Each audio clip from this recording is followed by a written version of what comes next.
नमस्कार, सुप्रभात। स्वागत है आप सभी का। मैं हूं आपके साथ अमृता चौरसिया। आप देख रहे हैं सुबह 9 बजे। बुलेटिन में आज बात होगी प्रधानमंत्री नरेंद्र मोदी अमेरिका भारत रणनीतिक एवं साझेदारी मंच यानी कि USIS-PF के तीसरे लीडरशिप समिट को आज रात 9 बजे संबोधित करेंगे। 5 दिवसीय शिखर सम्मेलन की थीम है US India navigating new challenges. साथ ही रक्षा मंत्री राजनाथ सिंह के रूस दौरे पर भी बात होगी।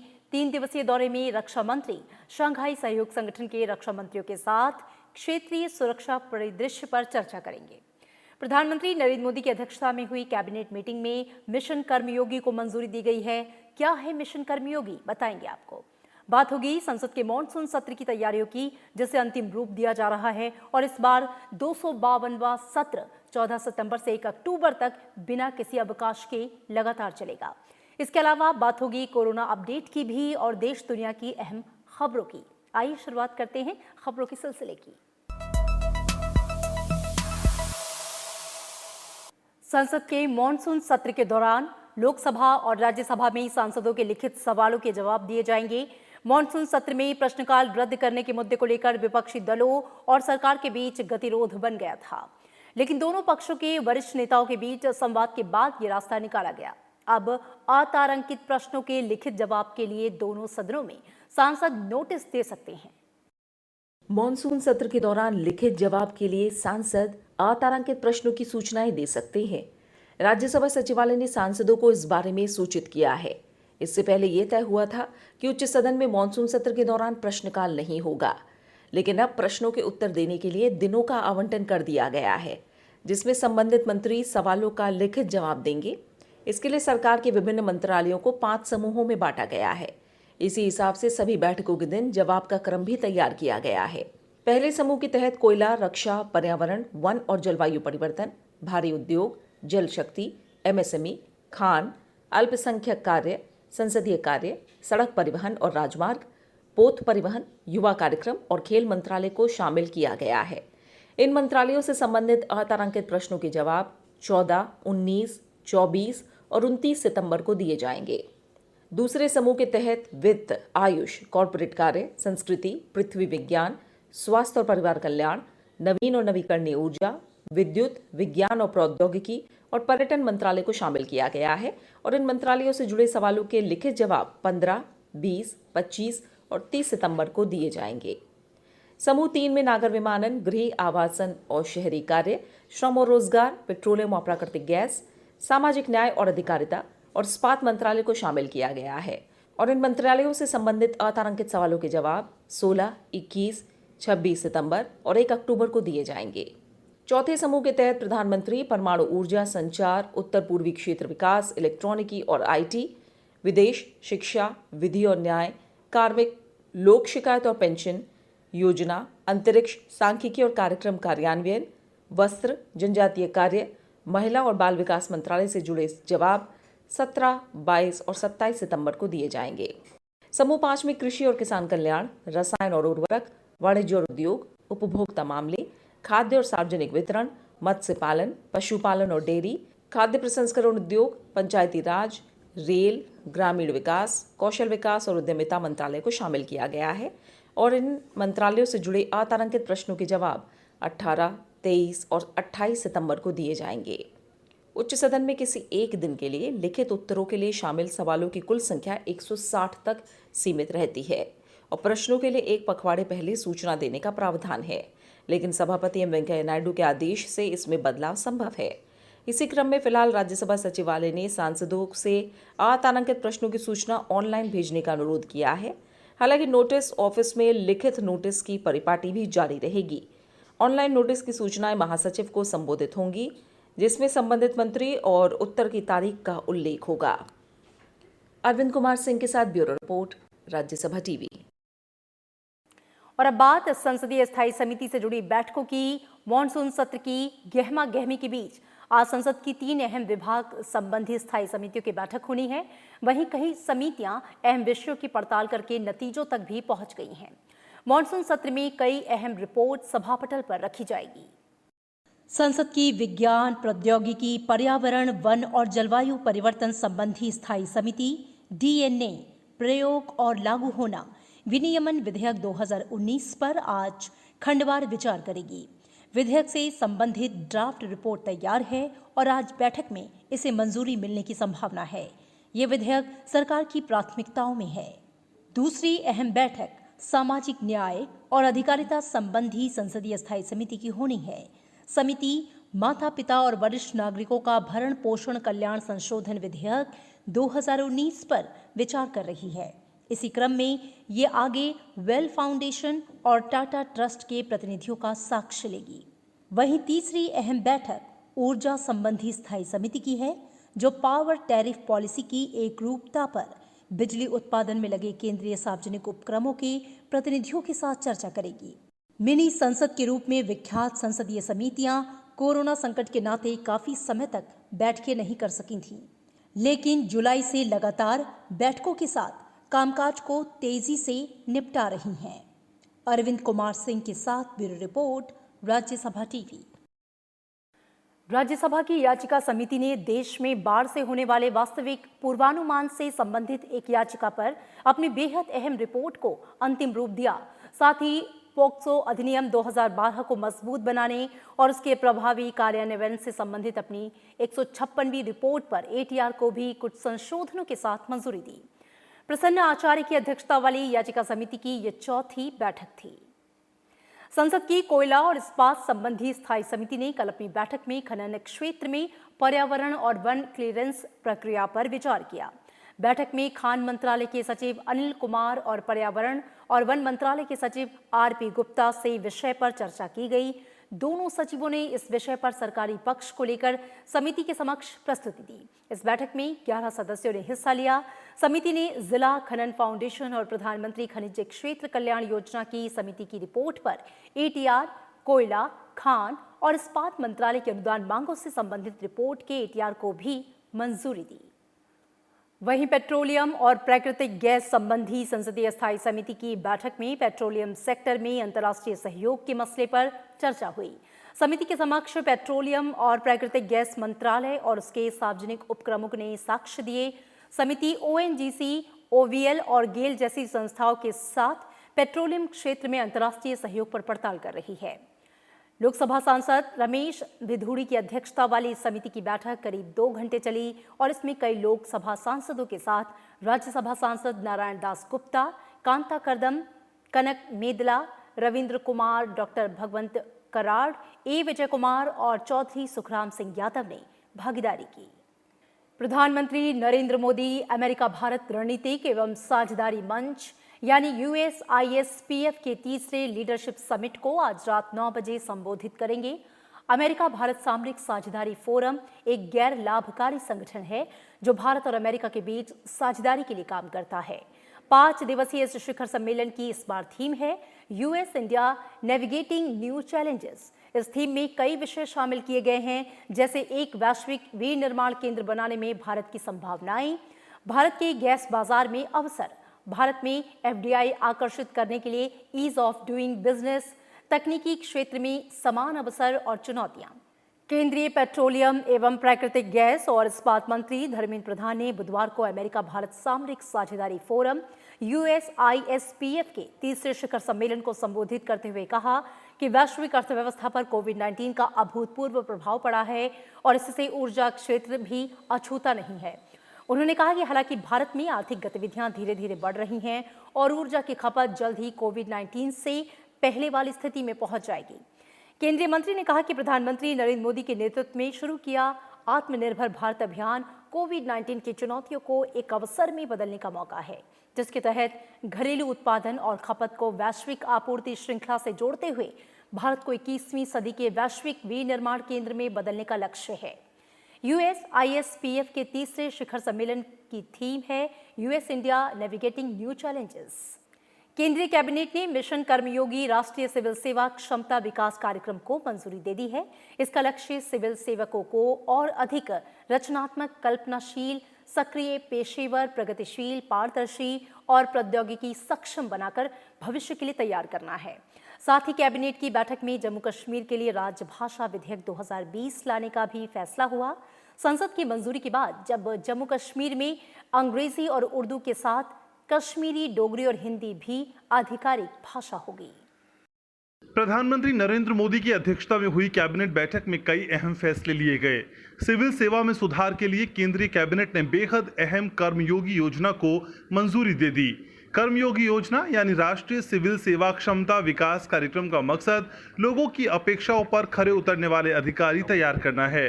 कैबिनेट फैसले की जानकारी देते हुए केंद्रीय मंत्री प्रकाश जावड़ेकर ने कहा कि ये योजना एक अहम सुधार की ओर बड़ा कदम है। भर्ती होने के बाद विभिन्न कर्मचारी अधिकारी उनकी लगातार क्षमतावर्धन कैसे हो, कार्यक्षमता कैसे बढ़े, इसके बारे में और वो प्रभावी कैसे, कारगर कैसे साबित हो, इसके लिए क्षमतावर्धन का एक लगातार कार्यक्रम चलेगा और उसका नाम कर्मयोगी योजना है। तो ये एक बेहद ही महत्वपूर्ण सुधार है और 21वें सदी का सरकार के मानव संसाधन का सुधार का एक बहुत बड़ा ये सुधार कहला जाएगा। कर्मयोगी योजना के तहत सिविल सेवा में क्षमता विकास के लिए नई अवसंरचना विकसित की जाएगी। दक्षतापूर्ण सार्वजनिक सेवा प्रदान करने के लिए व्यक्तिगत, संस्थागत और प्रक्रिया के स्तरों पर क्षमता विकास व्यवस्था में व्यापक सुधार होगा। सिविल सेवा क्षमता विकास योजनाओं की मंजूरी और निगरानी के लिए मानव संसाधन परिषद के प्रमुख प्रधानमंत्री होंगे। साथ ही इसमें मुख्यमंत्री और कैबिनेट मंत्री के साथ ही विशेषज्ञ भी शामिल रहेंगे।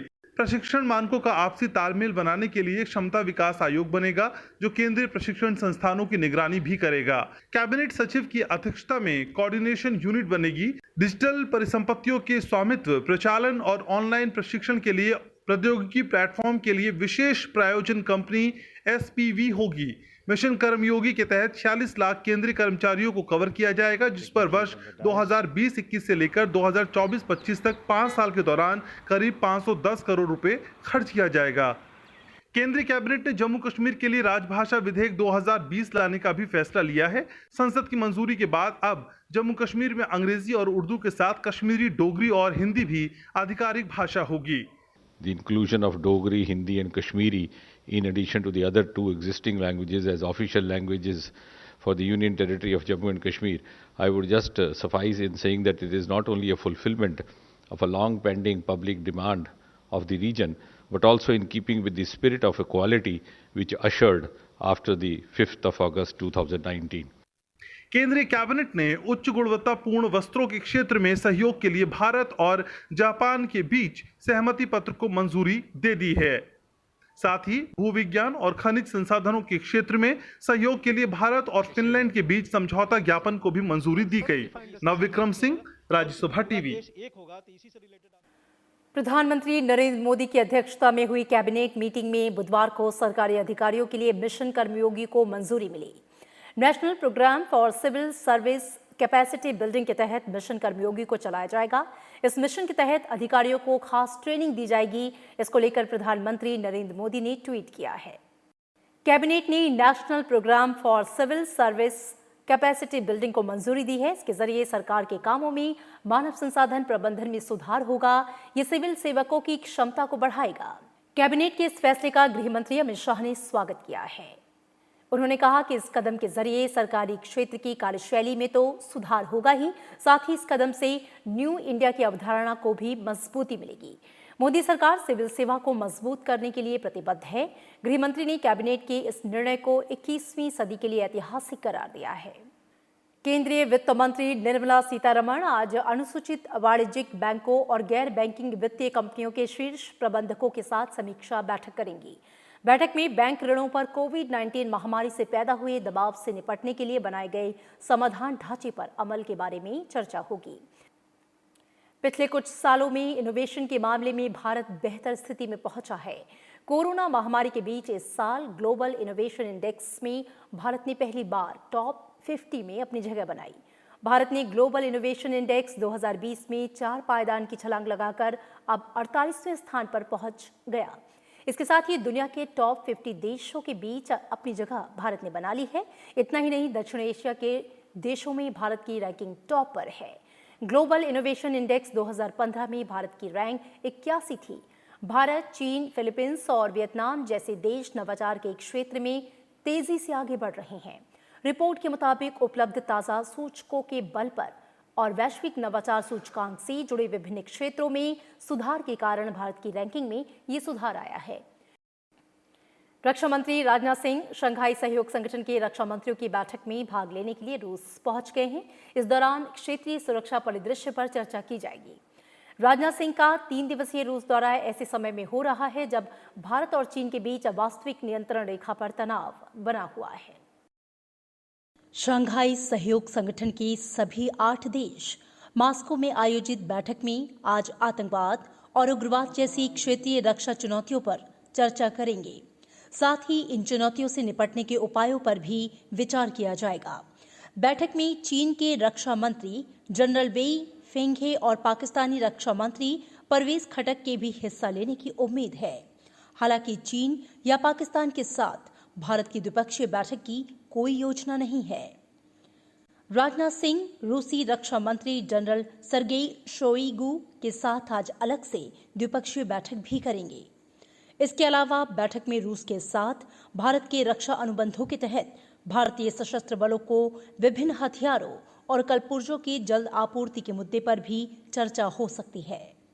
इससे पहले बुधवार शाम मास्को पहुंचने पर मेजर जनरल बीयू निकोलेविच ने हवाई अड्डे पर राजनाथ सिंह का स्वागत किया। जून के बाद राजनाथ सिंह की ये दूसरी मास्को यात्रा है। इससे पहले उन्होंने 24 जून को मास्को में विजय दिवस परेड में भारत का प्रतिनिधित्व किया था। Bureau report, Rajya Sabha TV. Bharat और चीन के बीच जारी तनातनी के बीच सरकार ने बड़ा फैसला लिया है। सरकार ने बड़ी कार्रवाई करते हुए पबजी समेत 118 मोबाइल ऐप्स को बैन कर दिया। इससे पहले 15 जून को गलवान में हिंसक संघर्ष के बाद सरकार ने 59 चीनी ऐप्स को बैन कर दिया था। भारत सरकार ने देश की संप्रभुता, सुरक्षा और नागरिकों की निजता का ख्याल रखते हुए 59 ऐप पर रोक लगा दी है। इन ऐप्स में TikTok, CamScanner, Helo Club, Factory, Mi Video Call, Virus Cleaner और वीचैट प्रमुख हैं। इसके साथ यहां रुकेंगे एक छोटे से ब्रेक के लिए। आप देखते रहिए राज्यसभा टीवी।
ब्रेक के बाद स्वागत है आप सभी का। आप देख रहे हैं राज्यसभा टीवी। कोविड-19 से ठीक होने वालों की दर बेहतर होकर अब लगभग 77% हो गई है। अब तक इस संक्रमण से 29 लाख से अधिक लोग ठीक हो चुके हैं। पिछले 24 घंटों में 62,026 मरीजों को इलाज के बाद अस्पतालों से छुट्टी दी गई। इस बीमारी से पिछले 17 दिनों में ही 10 लाख लोग ठीक हुए। मई 2020 के बाद से इस बीमारी से ठीक होने वाले मरीजों की संख्या 58 गुना में बढ़ोतरी हुई। स्वास्थ्य मंत्रालय ने कहा कि स्वस्थ होने वालों की दर में लगातार सुधार हो रहा है और अब ये कुल मामलों की 21.26% पर आ गया है। 12 राज्यों और केंद्र शासित प्रदेशों में इस बीमारी से ठीक होने की दर इसके राष्ट्रीय औसत से अधिक दर्ज की गई है। 2 राज्यों महाराष्ट्र और तमिलनाडु में ठीक होने वालों की संख्या देश भर में इसकी कुल संख्या का लगभग 30% है। कोरोना संक्रमण से ठीक होने वाले मरीजों की संख्या इसके सक्रिय मरीजों की संख्या से 21 लाख से अधिक है। जुलाई के पहले सप्ताह से अगस्त के अंतिम सप्ताह तक ठीक होने वालों की औसत साप्ताहिक संख्या 4 गुना से अधिक हो गई। सरकार द्वारा टेस्ट, ट्रैक और ट्रीट की रणनीति के कारण स्वस्थ होने वालों की संख्या भी बढ़ी है और मृत्यु दर में कमी आई है। महाराष्ट्र में बुधवार को कोरोना संक्रमण के 17,433 नए मामले सामने आए। इसके साथ ही राज्य में कुल मरीजों की संख्या बढ़कर 8,25,739 हो गई। महाराष्ट्र में बुधवार को कुल 13,959 लोगों ने महामारी को मात दी। इसके बाद इन्हें अलग अलग अस्पतालों से छुट्टी दी गई। राज्य में अब तक कुल 5,98,496 मरीज ठीक हो चुके हैं। स्वास्थ्य विभाग के मुताबिक मौजूदा समय में महाराष्ट्र में 2 लाख से ज्यादा लोगों को अलग अलग अस्पताल में उनका इलाज चल रहा है। दिल्ली में कोरोना वायरस संक्रमण के मामले एक बार फिर से तेजी से बढ़ते जा रहे हैं। बीते 24 घंटे में जहां कोरोना के 2,509 नए मरीज मिले, दिल्ली में संक्रमितों की जो कुल संख्या है वो 1,79,569 पर पहुंच गई। वहीं अब तक कुल 1,58,586 मरीज इस महामारी को मात देकर पूरी तरह से स्वस्थ हो चुके हैं। राजधानी में एक्टिव मामलों की संख्या बढ़कर 16,502 हो गई है। दिल्ली में अब तक कुल 16,36,518 जांच हुई और प्रति 10 लाख लोगों पर 86,132 टेस्ट किए गए। 7 सितंबर से मेट्रो सेवाओं की श्रेणीबद्ध तरीके से शुरुआत होगी और इस संबंध में शहरी विकास मंत्रालय ने दिशा निर्देश जारी कर दिए हैं। हालांकि कंटेनमेंट जोन में पड़ने वाले मेट्रो स्टेशनों पर यात्रियों को मेट्रो की सुविधा फिलहाल नहीं मिल सकेगी। मेट्रो सफर का लाभ उठाने वाले यात्रियों को कोविड-19 रोधी उपाय अपनाने के लिए प्रोत्साहित किया जाएगा। दिशा निर्देशों का उल्लंघन करने वालों पर जुर्माना लगाया जाएगा। कोरोना महामारी के चलते कई महीनों से बंद पड़े मेट्रो एक बार फिर पटरी पर दौड़ने वाली है, लेकिन कोविड-19 के संक्रमण की रोकथाम के लिए मुसाफिरों को कई शर्तों का पालन करना होगा। केंद्रीय मंत्री हरदीप सिंह पुरी ने बुधवार को मेट्रो संचालन से जुड़े दिशा निर्देश के बारे में जानकारी दी। अगर शहर में एक से ज्यादा मेट्रो की लाइनें हैं तो वो अलग अलग दिनों में खोली जाएंगी। हालांकि सभी लाइनें 12 सितंबर तक खोल दी जाएंगी। शुरुआत में मेट्रो परिचालन सेवा का समय निश्चित होगा, लेकिन 12 सितंबर तक उन्हें पहले जैसे सामान्य कर दिया जाएगा। भीड़ से बचने के लिए ट्रेनों की संख्या को नियंत्रित किया जाएगा। कंटेनमेंट जोन के सभी स्टेशन बंद रहेंगे। शहरी विकास मंत्रालय द्वारा जारी दिशा निर्देशों के अनुसार मेट्रो के अंदर सोशल डिस्टेंसिंग को सुनिश्चित करना होगा। स्टेशनों पर दूरी बनाए रखने के लिए निशान बनाने होंगे। यात्रियों स्टाफ को मास्क पहनना जरूरी होगा। अगर किसी यात्री के पास मास्क नहीं है तो वो स्टेशन से मास्क खरीद सकेगा। लगातार मेट्रो ट्रेनों का सैनिटाइजेशन किया जाएगा। यात्रियों के लिए प्रवेश द्वार पर सैनिटाइजर उपलब्ध होगा। स्मार्ट कार्ड और कैशलेस ट्रांजैक्शन को बढ़ावा दिया जाएगा। टोकन और पेपर स्लिप देते वक्त सैनिटाइजेशन का ख्याल रखा जाएगा। यात्रियों से उम्मीद की जाती है कि वो कम से कम सामान लेकर यात्रा करें। Stations or entry exit gates in containment zones will remain closed. In order to ensure social distancing, suitable markings at stations and inside trains will be made. Wearing of face masks will be mandatory for all passengers and staff. Metro Rail Corporation may make arrangements for supply of masks on payment basis to the persons who might arrive without masks at the point of entry. It goes without saying that only asymptomatic persons will be allowed to travel after thermal screening at entry into the stations. सभी जगह thermal screening के बाद ही यात्री को metro से यात्रा करने दी जाएगी। स्टेशन, प्लेटफॉर्म या कोच के अंदर भीड़ न हो, इसके लिए सभी जगहों पर मेट्रो स्टाफ, पुलिस और सिविल डिफेंस वॉलंटियर्स भी तैनात किए जाएंगे। मेट्रो स्टेशन और कोच में हीटिंग, वेंटिलेशन और एयर कंडीशनिंग सिस्टम का संचालन केंद्रीय लोक निर्माण विभाग और Indian society of heating, refrigerating और एयर कंडीशनिंग इंजीनियर्स के दिशा निर्देशों के अनुसार होगा। देश भर में 17 मेट्रो निगम हैं और विस्तृत एसओपी जारी किए जाने के बाद सभी निगम स्थानीय आवश्यकताओं के अनुरूप अपना ब्यौरा जारी कर सकते हैं। हालांकि महाराष्ट्र सरकार ने फिलहाल मेट्रो रेल सेवाओं का संचालन शुरू नहीं करने का फैसला लिया है। कृति मिश्रा, राज्यसभा टीवी। भारत और अमेरिका के वैज्ञानिकों की 11 टीमें जल्द ही नोवेल आरंभिक डायग्नोस्टिक जांचों, antiviral therapy, drug reporting, ventilator अनुसंधान, डिइंफेक्शन मशीनें और कोविड-19 सेंसर आधारित लक्षण ट्रैकिंग से लेकर अनूठे समाधानों का संयुक्त रूप से पता लगाएंगी। इन टीमों का चयन अमेरिका भारत विज्ञान एवं प्रौद्योगिकी इंडाउनमेंट फंड द्वारा जारी कोविड-19 इग्निशनल ग्राउंड्स के तहत एक आमंत्रण के लिए प्राप्त आवेदनों की एक सख्त द्विराष्ट्रीय समीक्षा प्रक्रिया के जरिए इन पहलों को आरंभ करने के लिए किया गया है। अमेरिका भारत S&T आधारित संयुक्त उद्यमशील टीमें उन पहलों पर कार्य करेंगी जो कि निगरानी, डायग्नोसिस, स्वास्थ्य एवं सुरक्षा, लोक संपर्क, सूचना एवं संचार सहित कोविड-19 संबंधित चुनौतियों के समाधान के लिए नई प्रौद्योगिकियों, टूल्स एवं प्रणालियों का समाधान करेगी। दुनिया भर में कोरोना के बढ़ते संक्रमण के बीच अब तक 2,59,25,000 से ज्यादा मामले सामने आ चुके हैं। इसमें 8,60,000 से ज्यादा लोगों की इस वायरस से मौत हो चुकी है। कोरोना संक्रमण से सबसे ज्यादा प्रभावित अमेरिका है, जहां पे अब तक 61,11,000 से ज्यादा लोग महामारी से संक्रमित हैं और 1,85,000 से ज्यादा लोगों की मौत हो चुकी है। वहीं संक्रमण के मामले में दूसरे नंबर पर ब्राजील है, जहां पे 39,97,000 से ज्यादा लोग संक्रमित हैं और 1,23,000 से ज्यादा मौतें दर्ज की गई। कोरोना महामारी के बीच देश में चल रही जेईई मेंस परीक्षा निर्बाध तरीके से चल रही है। परीक्षा केंद्रों पर समुचित इंतजाम से परीक्षार्थी भी संतुष्ट नजर आ रहे हैं। मंगलवार से शुरू हुई परीक्षा 6 सितंबर तक चलेगी। सामाजिक दूरी को बनाए रखने के लिए परीक्षा 2 शिफ्टों में आयोजित की जा रही है, जिसमें पहली शिफ्ट सुबह 9:30 बजे से दोपहर 12:30 बजे तक है और दूसरी शिफ्ट दोपहर 2:30 बजे से शाम 5:30 बजे तक है। वहीं सभी परीक्षा केंद्रों को लगातार सैनिटाइज किया जा रहा है और साथ ही छात्रों की थर्मल स्क्रीनिंग की जा रही है। छात्रों को असुविधाओं से बचाने के लिए रेलवे ने कुछ खास इंतजाम भी किए हैं, जिसमें जेईई के अभ्यर्थियों को परीक्षा वाले दिन मुंबई में विशेष उपनगरीय सेवाओं का लाभ उठाने की अनुमति दी गई है। साथ ही एक दिन बाद बिहार में इन परीक्षाओं में शामिल होने वालों की सुविधा के लिए 2 से 15 सितंबर तक 20 जोड़ी विशेष ट्रेनें चलाने का फैसला किया गया है। रेल मंत्री पीयूष गोयल ने इसकी घोषणा करते हुए ये सुविधा राष्ट्रीय रक्षा अकादमी की परीक्षा में शामिल होने वाले छात्रों को दिए जाने की बात भी कही। केंद्रीय शिक्षा मंत्री की अपील के बाद तमाम राज्यों ने छात्रों के सुनहरे भविष्य के लिए उनको तमाम असुविधाओं से बचाने के लिए फ्री परिवहन से लेकर छात्रों के रुकने तक के प्रबंध किए, ताकि छात्र अपनी परीक्षाएं निर्बाध रूप से दे सकें। और इसी बीच आईआईटी के छात्रों और पूर्व छात्रों ने जेईई परीक्षाओं के लिए एक पोर्टल जारी किया है, जिससे दूरदराज के छात्रों को उसका लाभ मिल सकेगा।